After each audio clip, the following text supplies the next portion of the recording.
Are you really struggling with your self-esteem or confidence? Perhaps you've had a bit of a setback, or you've just lacked confidence for a while. Potentially, you don't like yourself as much as possible.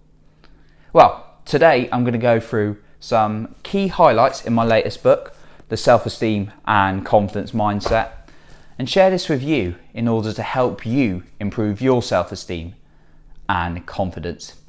Welcome back to my channel with me, Jonny Pardoe, helping you boost your self-esteem and confidence. If you want regular content on self-esteem and confidence, all different areas of it, then be sure to subscribe to my channel where I release 2 weekly videos every Tuesday and Thursday.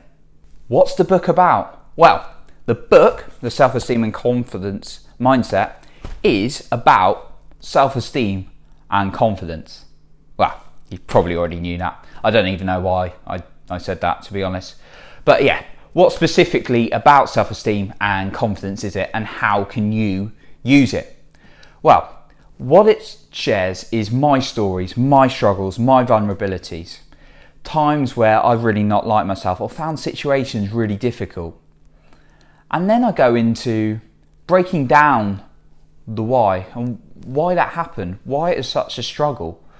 I went away when I was at the point of really low self-esteem and confidence. I went away and I learned and then started applying things. When you apply things, that's what makes a difference, not just reading and watching and listening to things, actually going and applying things.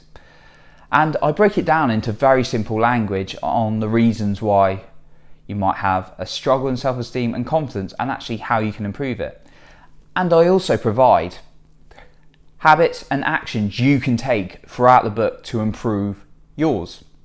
Why did I write a book on self-esteem and confidence? I mean, I started off with my first book, a book about a lamppost. Random as anything, but that's me, just love writing fictional stories. But why have I moved on to self-esteem and confidence?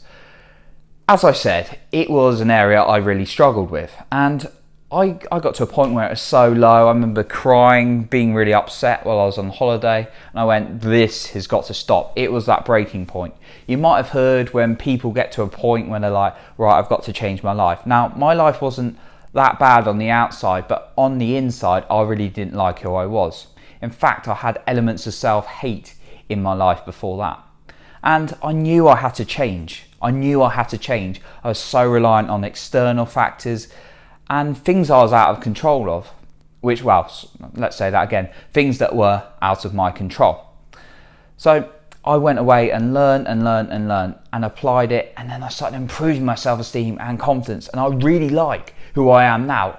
I love making videos, I love writing books, I love doing podcasts, I love coaching. Now, is everyone going to like me in life? No, not everyone likes me, but a lot of people do, and that's the same with anyone. In fact, if you want everyone to like you, go away and hide in the cave, is what they say. Because there's not going to be a human being out there who everyone likes. Even the best people in the world aren't liked by everyone. Tony Robbins, a hero of mine, changes millions and millions of lives. But some people don't like him. So anyway, going back to me. I really like myself now, and that's why I wanted to share it. So think about it, when you were in think of an occasion when you were in your best state, when you felt really, really good, you felt amazing, how much of a good impact were you to other people around you? Probably pretty good. They probably picked up on your energy, whether that was family, whether that was friends, whether that was your co-workers at work.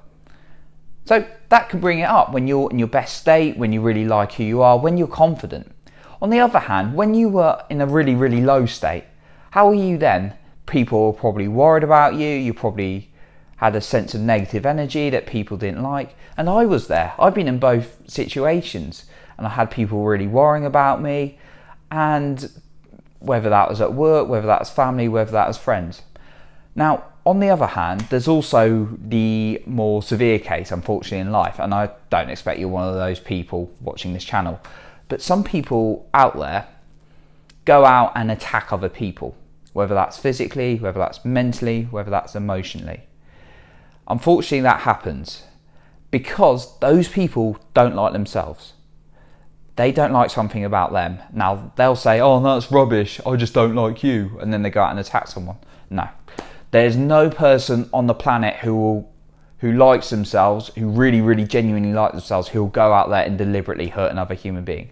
So, by writing the book, if I can try and reduce that a little bit more, get to the point where people don't get to such levels of self-hate that they go out and harm other people, and then that makes them lack confidence and self-esteem because they've been attacked, then that's one of my objectives, to try and reach these people before this escalates even worse, to get people to like themselves. Now, there's a difference between people going out and attacking people. If someone gives you constructive criticism, now that's not attacking, that's just someone trying to be helpful. But people who go out and attack other people don't like themselves. So by writing this book, I'm hoping to also get to people before they start getting this self-hate and then inflicting it onto other people. And I really believe, like I did, anyone is capable of liking themselves by just continually working on it. I'm going to work on it for the rest of my life, and that's what I want other people to do. So that's why I wrote the book, The Self-Esteem and the Confidence Mindset. Who should be reading this book? Well, it's for people who are willing to put themselves first, to love themselves. And first of all, before I get into that, it's okay to not like yourself enough now. Well, it's not okay in terms of that's where I want you to be, but it's okay that you're in a position where your self-esteem and confidence isn't as great as you'd like it to be. Because progress starts with truth. And we've got to start somewhere. But if you're acknowledging that and wanting to improve it, that's great, and this book is for you. However, if you're not willing to love yourself and put the effort in to like yourself, improve your self-esteem and confidence, this book is not for you. This book is also for you if you're willing to put little habits every single day and actions to improve your self-esteem. Because it does not improve unless you put the time in. And also, I should point out, it is not an overnight fix. If you're willing to improve your self-esteem over time, then this book is for you. In terms of fear and lacking confidence, this book is for people who are willing to come out of their comfort zone as well. If you're one of them, fantastic. I hope you read it. Now, this isn't to say you need to go, if you're scared of speaking, for example, I don't expect you to suddenly tomorrow go out and do a speech in front of 1,000 people. See, with lockdown restrictions, that probably won't happen anyway. It'll be a Zoom in front of 1,000 people, if anything. However, I do want the kind of people to read this to be willing to do little steps out of their comfort zone. And if you're really struggling with this, then there's a chapter on this that goes into that. So the book is also for people willing to take little steps out of their comfort zone as well. So that's who the book's for. What are the chapters in the book? Well, this is the contents page, but I will read through as many as I can. So I've explained who it's for, why I'm writing the book, that I put this in the book as well. I go into external validation, what others doing is a reflection of them, not you, doing something you love, comparisons, who to surround yourself with, modeling confidence, body image, dressing to impress. There's a meaning behind that, don't worry, you have to read more into that one. You are what you eat, looking after what you eat and how that impacts on your self-esteem, mental clarity, understanding where you want to be. Talking out loud is a strength rather than struggling in your head. Talking to yourself as if you were a young child. Addiction and addressing the real issues. Organising your life. Personal development does nothing for you unless you apply it. Fear gets louder the more you go for what you want. The comfort zone and shying away from responsibility. Media and societal expectations. And then I go into some recommendations and a little bit about setback plans in case you're at a struggle and you suddenly want something to switch on the spot. So I wasn't going to read all the chapters, but I went through most of them there. So those are the chapters involved in the book. Let's cover some of these chapters in terms of what I mean. Now, I'm not going to go through what's involved in all the chapters. I'm just going to say a few points around some of the chapters in there. So the first one to pick up is doing something you love. Doing something you love helps you be a more authentic you. And when we're closer to who we really are, that's when we love ourselves more. If we're hiding who we are, we're sending a message to ourselves that, oh, I don't want to be that, I don't like the real me, and that is not good for your self-esteem, by the way. Saying, Jonny, don't go out and write. Jonny, don't go out and speak. Jonny, don't go out and be crazy and do stupid things like... That's a bad example because you shouldn't hit yourself. Well done me. But doing silly things like going... If I don't do that, I'm not the real me. Because...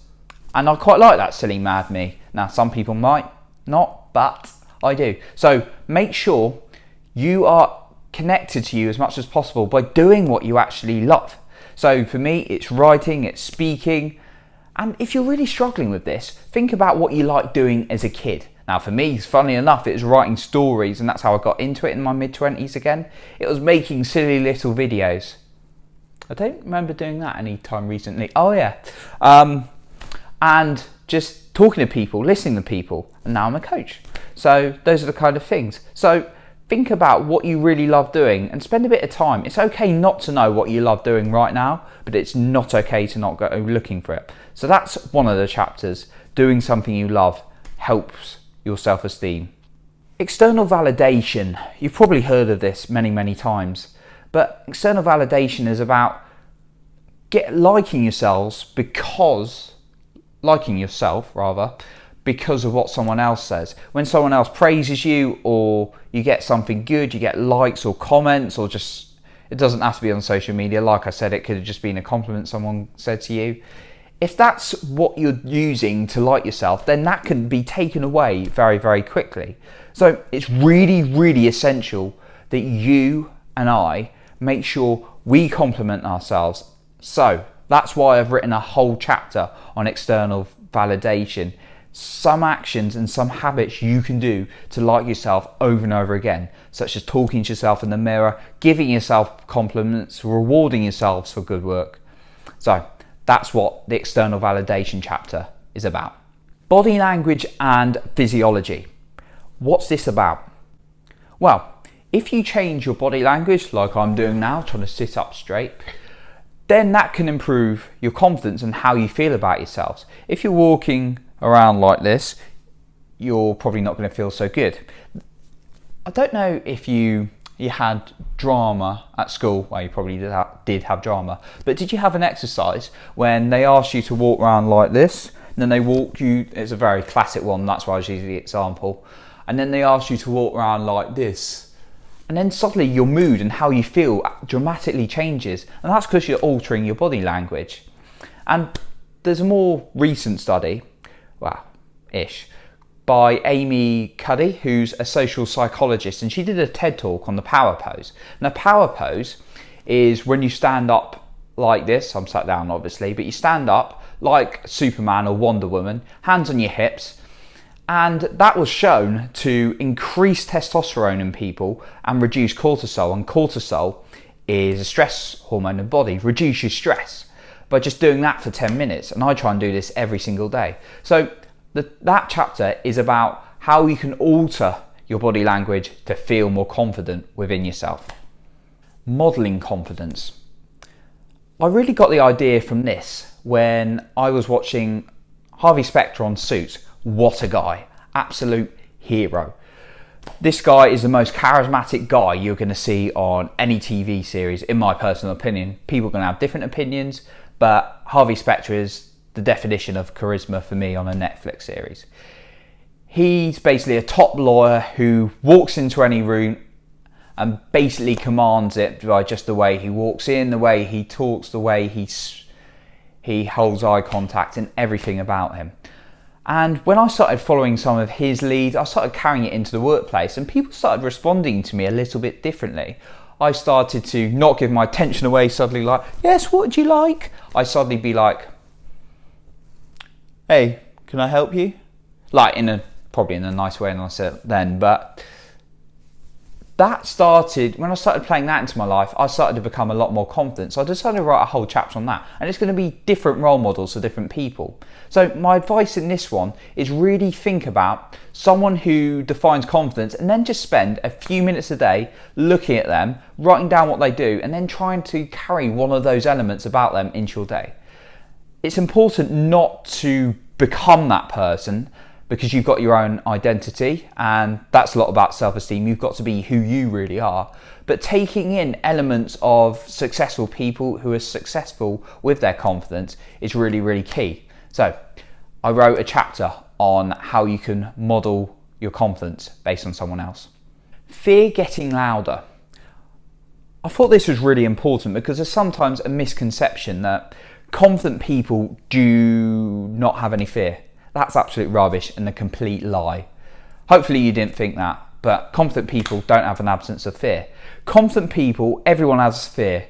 Our brain has a part called the amygdala, which creates the fear because it's trying to keep us alive. However, it's really well outlined in the book, The Confidence Gap by Dr. Ross Harris, which is a book I've got, I can't remember, one of my bookshelves over there. And the book says, well, Dr. Ross Harris says, confident people do not have an absence of fear. They just have a transformed relationship with fear. In that, they know it's there and they do it anyway. There's also a book called Feel the Fear and Do It Anyway by Susan Jeffers, which is also a great book I'd suggest. It's not that they've never had any fears. It's just they've done so many courageous acts that it's made them confident. You have to do confident before you become confident. And I've done that. I used to be terrified to put my hand up in a meeting. Now I make videos. I was terrified to put my first video up online. I was terrified to make my first podcast. So it's absolute rubbish, the idea that confident people have no fear. It's just they go through it. Now, as I was touching on earlier, it's not that you have to suddenly be like, oh, I've got no fear, and suddenly overnight, or do a massive jump. It's that you've got to do little bits of action over time. And if you stop doing action, if you give in to fear too many times, you're going to lose a lot of respect for yourself. You know, now and then, sometimes, yeah, maybe it's too much of a jump. It's a bit too scary, and I've done that before. So I'm guilty as anyone. So it's okay, you know, now and then we think, oh, you know, I should have done that, or oh, I was too scared. It's okay now and then. It's just important that we analyse and think about why we stopped and how we can go again. But if we keep doing it over and over again and giving in to fear, then we are not going to become more confident. So that's what that chapter's about. Thank you very much for watching today, and I hope this has given you some useful points for how you can improve your self-esteem and confidence. If you want to read the whole entire book, then you can find it on Amazon in both paperback and Kindle. If, of course, you want a range of topics on self-esteem and confidence, then you can subscribe to this channel. And as I mentioned, I release weekly videos every Tuesday and Thursday. Thank you very much for watching today. I really appreciate you. Remember, do not skip Self-Esteem Day, and I will catch you in the next video.